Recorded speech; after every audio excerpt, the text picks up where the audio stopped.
Welcome back to the channel, guys. I know it's been a few weeks now. We've been busy wrapping up our spring tour, chasing turkeys all over the Midwest this year. It's been fun, been really good time. Dad got a good time in Illinois this year. We had a really eventful, fun season down here assessing one of my clover plots right now. I know it looks like it's pretty weed filled, but the clover stand is really good. We frost seeded some annual crimson clover in here this year. It already had a pre-existing perennial crop in it. We terminated the perennial clover last summer, and surprisingly, after the fall crop was done, it all came back. So it's going to take a little bit more than a little herbicide to get rid of this stuff. So I don't think we're going to worry about that. I think we're just going to do the same thing. I think we're going to come through here in a couple weeks. We're going to mow this down, just mow the weeds out of here, the grasses and plants growing in here. The perennial clover stand will do good. You know, it'll be a way to stimulate the clover and keep some spring and summer food growing in here for them. And then we'll come back through, and I think we'll terminate it again and plant our radish and rye in here. And if the clover comes back, no big deal. Normally, what I really like to do anymore, and this is what we've talked about in previous episodes, is I like to utilize that winter rye for my spring food plots. That's what I like to hunt turkeys over, and it's good for does, especially does with fawns. Stuff greens up so early. You know, it's a good, green, nutritious way of getting food on the ground for them at a time where everything else in the woods are bare. Obviously, fast forward to now. It's greened up a lot, and it's, you know, they're not relying on that anymore. Your rye is stemmy. There's a lot of rye in here too. It's, you know, it's in that dough stage or getting close to it, and you got seed heads on them, and you aren't really touching anymore, but it makes for a really good cover crop. So when I come through here on some of the food sources that are like really good stands of rye, I like to plant like my sorghum. I'll plant my sorghum, and then I'll roll the rye, and then I'll spray it after I roll it. That'll terminate it. That'll add some ground cover. You know, it's good cover crops, way of building soil. Helps, you know, with erosion and things like that as well. And also, if you get those droughty, just really hot summers like we did last year, it's kind of a nice way to keep that soil covered up and just, you know, not getting too exposed to the sun, especially during periods where you don't have any rain. So pretty cool stuff going on down here, guys. We're gonna run up to the top of the ridge and show you that area. We did all that maple and hackberry cutting, created all that side cover around that new food plot. We're gonna check that annual clover out. I just want to come down here first and check out this food plot. So we'll walk through this and we'll show you what this clover stand looks like, because it's kind of deceiving right now. Look at that. It's so thick in here with clover. It's unbelievable. Clovers are stinking knee high already.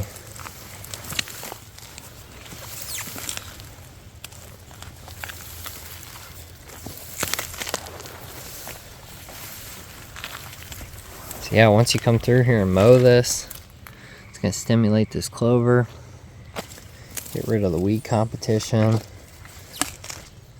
and hit this with a little bit of fertilizer too, and this stuff is just going to take off. Create a really good summer food source for our deer and turkey population. Look at this. Unbelievable. It's already starting to seed out too, so we're getting close to the right time to come through here and mow it. This whole food plot is just absolutely loaded in clover. It's awesome.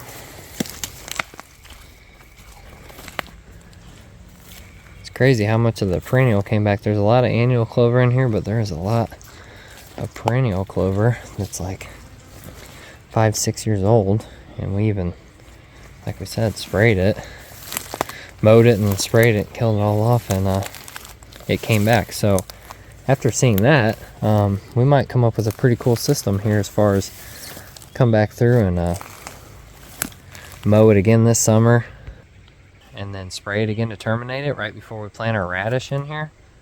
And then we'll come back through like we always do and add our cereal grain, and then see what it does next year. See if this clover all comes right back again. It's all about trial and error, guys. You gotta try things, you gotta test things out, gotta see what works for you. You know, different times of year, there's different crops that are going to do better. Another thing to keep in mind, like right now we're doing a lot of trail cutting. We're creating new trail systems, and you know, we're doing a lot of clear cutting and stuff, and we're trying to improve the native habitat as much as we are these food plots.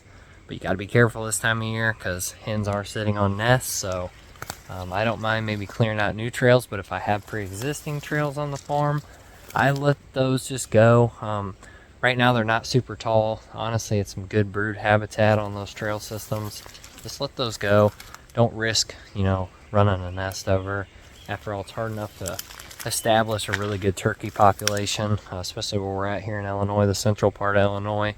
Turkey numbers kind of seem like they're up and down all the time. We got more predators now than ever, between raccoons and possums and now bobcats and then, you know, coyotes and stuff. So you got to always be thinking while you're working out here to try to make, you know, the best situation for them, and encourage a good hatch each year, and then create these good quality food plots for them, improve the native habitat, you know, get rid of that closed canopy, use some burning techniques and stuff like that. So pretty sweet down here. Clover looks good. We'll get mowing this here in a couple weeks and we'll update you guys on that. But for now, let's head up to the top of the ridge and go check out this new food plot.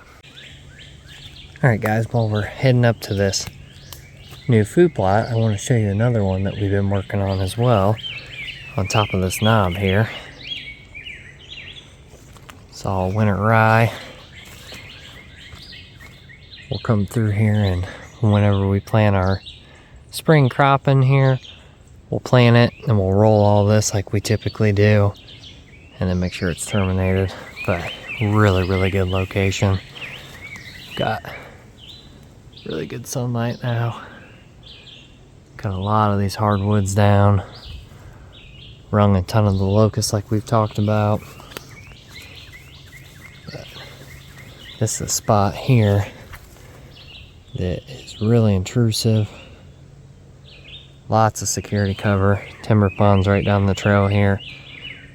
We do have lone wolf tucked back in on this tree here. It's got a little bit of brush out in front of it. Probably be a spot you're only going to want to hunt maybe once or twice. Give this to the deer for the most part. But come in here during the rut, pre-rut. I'll probably put a scrape tree right in the middle of this thing. We'll have radish in here, rye in here this fall. It's going to be a really good spot. So, just want to show you guys everything we've been working on and try to keep you guys up to date on stuff and techniques and practices and things you can be doing all year long. Let's get up to this new food plot and show you guys what the security cover looks like. Oh gosh, first check this out. This must be what they were talking about. The big cicada hatch this year. Look at this. Almost every single rye head has one on it. Whole entire plot's loaded. Man, them cicadas are gonna be loud this year. Wow, they're like red too. This right here is getting close. Won't be long, we'll come through here and get something planted. I think we'll probably come through here and plant a little bit of sorghum in here, just like we're going to do in our larger food plots. We got a couple food plots closer to an acre. Now I plant sorghum in every single spring, late spring, early summer. I'm really liking that. I plant that sorghum. I spray a little bit, just keep that stuff going all summer, and then I come through with my radish and my winter rye, and that has been a great mix. So I'll probably do the same thing up here. The deer don't really eat on the sorghum too much during the summer. That being said, they do eat on it. I mean, it's not just the heads they're eating. They do eat the plant, so it is, you know, it's kind of like a grass, but they will eat on it. But typically they leave it alone. So areas like this, you know, it's a small food plot, it's just a little hidey hole, you know, hunting plot, but they're not going to mow that down like they would soybeans or corn, so you can get away with it. So probably what we're going to wind up doing up here as well. So as we transition into the more open hardwoods, you guys will notice there's still a good green understory now, and that's due to burning up here. We've been doing some big leaf burns, just timber burning, you know, at the end of winter. And what that does is allows, one, the sunlight to hit the forest floor. Two, your trees aren't leafed out.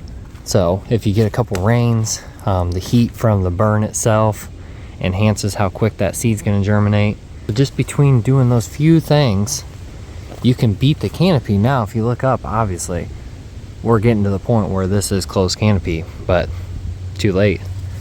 Most of these crops are going to do just fine. Most all your broadleaves, even your grasses and stuff, they're going to do just fine, even with that closed canopy now. They've already made it up through.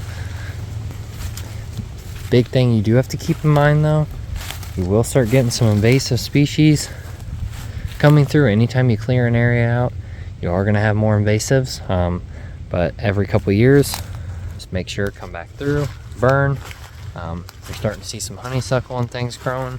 Just come through with a chainsaw, cut them down, put a little herbicide on it, just allow that native habitat to grow. But I don't want this up here to look like right behind us where, you know, it's just nothing but autumn olive, and there is some greenbrier in there, but it's mostly just honeysuckle, autumn olive, and just some other shrubs and stuff growing, and it's nasty thick, which is great for deer cover. But I'm trying to create a balance on this farm between cover and having quality food, and then also maybe some more open areas for my turkeys to feel comfortable, for toms to strut, things like that. So it's all about a balance. You don't want your whole property to just be one monoculture of one thing. That diversity, that's what wildlife crave. It's what creates cool edges. Diversity, you know, it's gonna attract them more anyway, because a deer has a really selective diet. They eat stuff, you know, at different times of the year, hell, even different times of the day. They want different foods dependent on weather, and, you know, whether they have fawns or, you know, bucks are super selective just, you know, throughout the day. You might browse on one thing, you know, in October, then they're eating acorns, and then they're eating pokeweed and different broadleaves, and then they're eating grasses. So it's always going to vary. So if you have a variety for them, that's the key. So check this out, guys. Even though this is all still open hardwoods up here, if you look up ahead of us here, you'll remember that episode where we were working on this brand new ridgetop food plot, and we were talking about creating immediate side cover in areas that don't have side cover. Well, obviously, where our sunlight's at, that's our ridge food plot.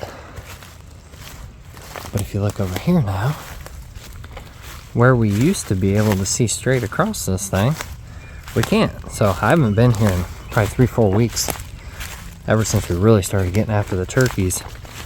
But look at this. Now, granted, yes, we're getting some invasives, but look at how thick this is. I can't even see through here anymore. And I guarantee a lot of these hinge cuts are already sprouting. Look at the forest floor, the native habitat. Yes, this is what deer want. So you guys can see the difference between late winter when we came through here and now. Remember these trails that we came through with the leaf blower and we cleared out? Look at all the deer tracks already in here.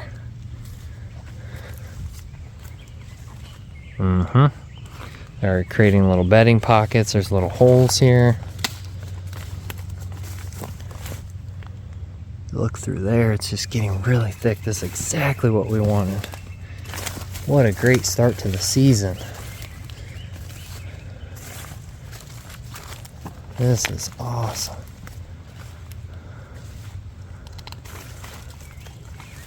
So thick. We just created these little travel routes for them. But like we said, I mean, there are some invasives popping up now. We got a lot of these little shrubs that we'll have to be careful. I mean, we do want this thick, but there's a balance between, you know, thickening up a farm and being too thick. All the deer tracks coming from the food plot right into this. And then look at this too, just our treetops, just more immediate side cover. Because I mean, you got to realize this looks decent, actually looks pretty good this time of year, but when we get into late fall, it's going to be bare through here. So it might take a couple years of enhancing this area, but gosh, look at that. cut all them hardwoods. Such good sunlight. I preach that all the time. If you're gonna take the time to work on a food plot, you've got to cut trees. Wow, look at the clover in here. Oh my gosh, that is awesome. Still got a lot of cleanup to do, but wow, not a lot of weeds in here. Here's our clover, and it's coming in really good. That was frost seeded. Still got a couple stumps to take out. So all I'm really seeing, a little bit of grass. We could even come through the grass selective herbicide and knock some of this grass down if it gets out of control, but it's not as of right now. And it's been really wet and really hot. So this is the type of weather where you're gonna have weeds out competing everything else, or I should say native habitat. It's not really a weed. We call them weeds, but got one shrub there. We need to pull that out. Wow, look at this. This clover's thick all the way through here. And it looks like some other broadleaves here in the center. This is why you want to come through here and assess this, because if you look at this, the clover is thick. And we do have some weeds starting. A lot of deer traffic already in here. Wow. So we need to come through. I'm not even gonna worry about spraying these. I'll just come through with the weed whacker, zip the tops off them just to allow that clover to get sunlight, just so they're not getting shaded out. You do that a couple times. It's a little trick I've learned over the years. If your food source isn't too large, you know, if you got an acre or 2, 3 acres, you're not gonna do that. But if you got these small hunting food plots like I do, coming through with the weed whacker, just cutting the tops down on your weeds, allowing your food plot blend, no matter what it is that you planted, to flourish. That works great. Then eventually it gets to a point where it'll outcompete it, and then you won't have to do that again. As far as grass though, grass grows quick, so probably use a grass selective herbicide and at least get that taken care of. But this is pretty thick. There is not many bare spots. The clover looks awesome. Yeah, look at how much more thick it is down there where the sunlight's better. But even down here, we've got a few more trees that we can take out. One there, one over to the right. Once we get full sunlight all the way back here, this will be good too. But look at this. There is so much clover in here. Got our scrape tree there. That's been a trick for every single stand location for us. This is just full. Deer tracks are crazy. They're already working the scrape. There's tracks all over down in here. Breaking some of the limbs off. Wow, this is gonna be unbelievable.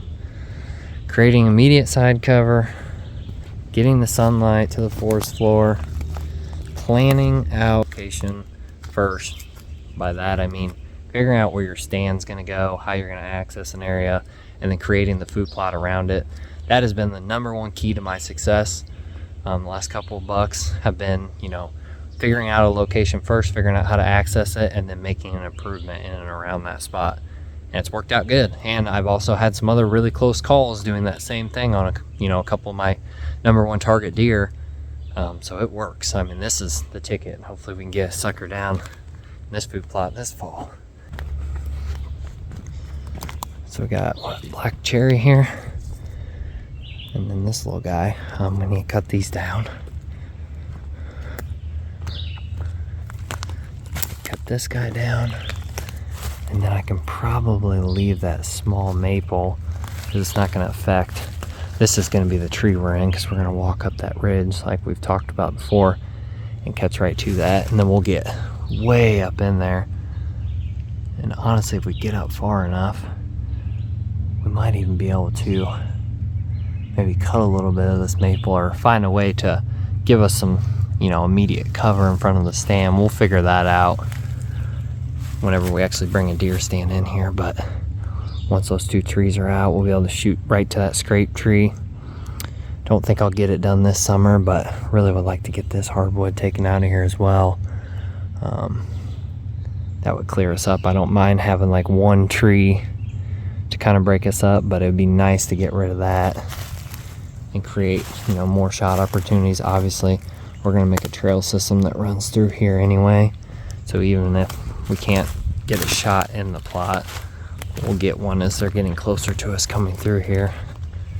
We already know they transition this way, so this is another thing to keep in mind when you're making a food plot, the design or the shape. Well, there's a ridge right here, and as soon as they drop off this thing, they kind of use the side. Deer a lot of times will use the side of a hill to travel down, so instead of going straight up and down the hill, what they wind up doing is, you know, whether they're started bedding up top or at the bottom, you'll always see like a cross trail. Anytime you're walking up and down hills, just be, you know, observant and look, and you'll see a deer trail that kind of goes diagonal all the way up it. And what that tells you is that, you know, they're trying to use that hill, use that line of sight and the wind as they move up. So I already know as they come down this trail system here that they're going to want to do that exact same thing. So they're going to start on this side, and then they're going to work their way down at an angle down to that bottom. We got another food source down there. So if we do get to slip in here during, you know, like an early morning rut hunt, man, this is going to be a sweet spot. Should put that deer right in front of us. But we got a lot of cover now. Looks good through here. You know, this is a little different format than what we usually do for you guys as far as episodes. Normally it's just a topic, straight to the point. But now that we've been getting more traction on the channel, a lot of comments and stuff, asking different things, I thought it'd be a great time to get out here and show you actually what we're working on, what the farm really looks like, the trail systems, the different food plots, kind of my idea behind things. I typically do stuff probably a little different than a lot of channels. I know there's similarities. A lot of people who are trying to harvest mature bucks, you know, we do similar things, but everybody's got a different flair or a different technique that they like to use or that works for them, you know, whether that's scrapes or scents or no scents, or, you know, deer stands high, low, hunting only trail systems, hunting only food. I'm kind of a mixed bag of things as far as I like trying everything. I like being aggressive. I like hunting bedding, but when I am hunting a food plot, I want it to be in an area that's going to be high odds, not necessarily just an observant spot. I do have one spot on the farm down in the bottom that's an observant spot. We can run down there. I'll show you it. It's an area I did kill the big 9-pointer this season using it. It's kind of just one of those locations. It's so easy to get in and out of. You can see really well. There's a good food source there. You can slip in, you know, early season or maybe middle of the season when you're trying to learn things. I got to see what Short G2 was doing, how he kind of worked up this ridge and ultimately got me a shot opportunity. I just messed it up. Just couldn't get the camera on him. It was, you know, too much just fighting. It just didn't work out. He was on does. He wouldn't stop moving. So bummer, but hey, I got to use that stand location to kind of help me out and, you know, teach me what he was doing. But instead of just staying observant and going, well, I'll just, you know, sit here, this is at least an area I'm going to see him, I don't like that. I would rather just see them once do something, or honestly, I'd rather see them do it one time and already be in the spot I need to be. But if not, being observant once or twice, that's okay. But then you need to have areas like this where you know that's likely where they're going, where they're traveling. Then you can come up here, you know, and ultimately, hopefully, get a shot at them. But check this out, guys. We're walking down this other end now, and clover is popping. So it's crazy how late a start it got for how warm it's been and how much rain we've had. This is the frost-seeded clover, and we frost-seeded earlier than we normally do. Clover takes a while to turn on here, at least in the central part of Illinois. That's why I like to key in on my winter rye for turkey season, because one, turkey season's done in Illinois, so if this was all we had, that would not be good. We wouldn't have much of a food source for them at all. So we'll definitely be coming back through this. This is all this annual clover here. We'll be planting our radishes, our winter rye in here. We could slap a little sorghum in here if we want to, just, you know, lightly spread it throughout the plot. Put some winter wheat, We're just gonna give them a little bit of everything and make this spot really good. Because they're gonna have a lot of cover, a lot of native stuff growing through here. And I've seen a little bit of pokeweed and stuff on the sides, and we'll get this to kind of look like some of our other food sources where once we get everything cleared out, the edges just fill in. So eventually it'll just be thick cover all the way along here. We got these big old white oak trees that are gonna be dropping acorns. This is gonna be a really slick spot. We just need to be smart about how we hunt it. As we work our way down to this bottom food plot, show you guys kind of our observation setup. Check this out. This is another area up on this ridge top. Unlike down there where we're planting a food plot for a south wind, this is an area you can hunt a north wind. And I don't want to make a food plot here. I like to hunt way back behind the security cover, right before the ridge drops off. I've got a lone wolf tucked up in there, and I catch them coming out of the bedding area. The idea behind this was just to give them a native spot that they can come forage, kind of transition through. You can already see it's just full of different plants. There's pokeweed all over in here, different broadleaves, even like some chicory, some grass, but every year now it gets really thick. What I did was I came through, cleared out a bunch of hackberry, a bunch of junk trees. I think there was a little bit of some black cherry, and then I burned all the leaf litter off. And now every year since, we get really good native habitat. So even though it is kind of close canopy and open hardwoods and they can see well, there are pockets up here where it gets thick again. So they'll transition from down there where it's thick, food plot, a little bit of open, try to get here as quick as they can, then they'll feel comfortable, and then they'll transition down this trail system I made where I'll be coming off of this ridge up here. This is a spot you can only hunt a couple times a year. Slip back there, get up in that stand, and as they're working across this ridge top, or if they're coming out of the bedding going this way, hitting white oaks and red oaks. As you can see up here, we've got different red oak trees, got a bunch of white oak trees. There's some younger ones here, and then back along there's some really old big white oaks, more red oaks there. It's just a mixture. And the thick bedding cover that we leave cover for them, we've made some little trail systems through it for them, but we don't ever go in there, and it's full of white oak trees, big mature white oaks.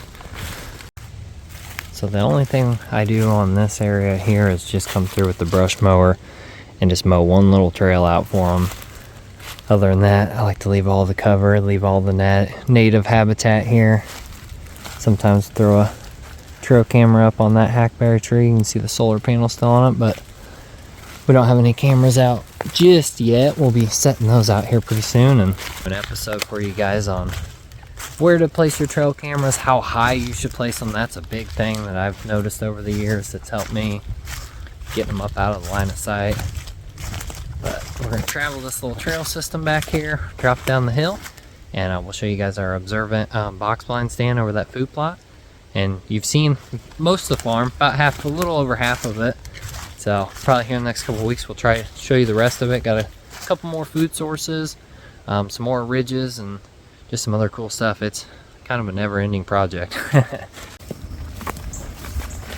All right, taking it down the trail now.